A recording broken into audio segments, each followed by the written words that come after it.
And after this, too much talking. Every player, Marseille players talking 5 or 10 minutes, I think so.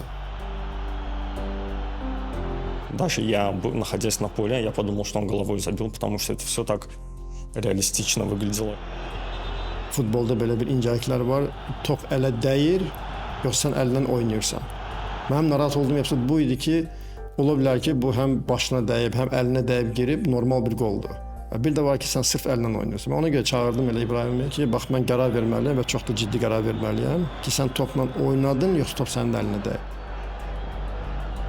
Əgər o desəydi ki, mən şübhəliyəm, mən deyəcəkdim ki, onda qoldur. Bu da gördüm ki, çox narahatdır və dedi ki, top əlimə dəydi. Hətta ikinci dəfə mən Maksimə dedim ki, bir də soruş ondan ki, həqiqətən bu əllə oynadım.